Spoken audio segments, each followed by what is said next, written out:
अस्सलाम वालेकुम दोस्तों, I am Syed Azmat, welcome to my online computer coaching channel.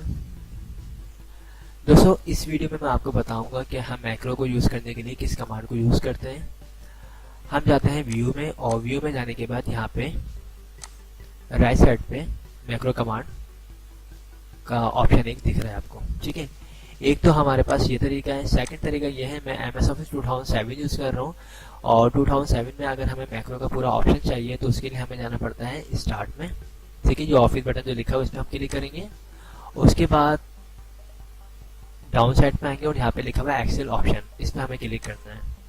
ठीक है, इस पर जैसे हम क्लिक करेंगे इसमें काफ़ी सारे ऑप्शन आ जाएंगे। इसमें जो इस तरफ जो हमारे पास जो विंडो शो हो रही है इसमें लिखा हुआ है show developer tab in the ribbon, हमें इसको चेक लगाना है इस पर, और सिंपल हमें करना है ओके।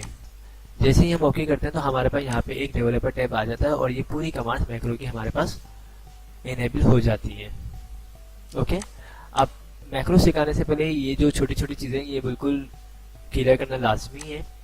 अगर कोई भी MS Office 2010 यूज़ कर रहा है या 13 यूज़ कर रहा है या फिर 16 यूज़ कर रहा है तो उसमें डेवलपर टैब को इनेबल करने का तरीका कुछ और है।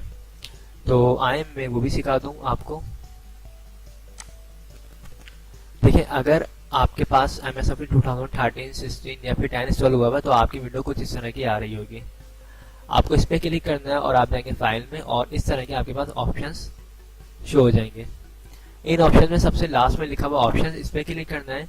इस पर क्लिक करने के बाद आपके पास इस तरह के ऑप्शन शो होंगे। उसमें से आपको चूज करना है कस्टमाइज रिबन पर। ठीक है, कस्टमाइज रिबन को चूज करेंगे आप, और यहाँ पे राइट साइड पे देखें काफ़ी सारे ऑप्शंस आ रहे हैं। इसमें से आपको डेवलपर टैब पे चेक लगाना है और सिंपल ओके करना है। जैसे ही आप ओके करेंगे आपकी स्क्रीन पर डेवलपर टैब आ जाएगा। ठीक है, तो मेरी नेक्स्ट वीडियो से पहले आप लोग इस ऑप्शन को इनेबल कर लीजिएगा ताकि आप उसको नेक्स्ट वीडियो में यूज़ कर सकें इस ऑप्शन को। थैंक्स फॉर वॉचिंग, खुदा हाफिज़।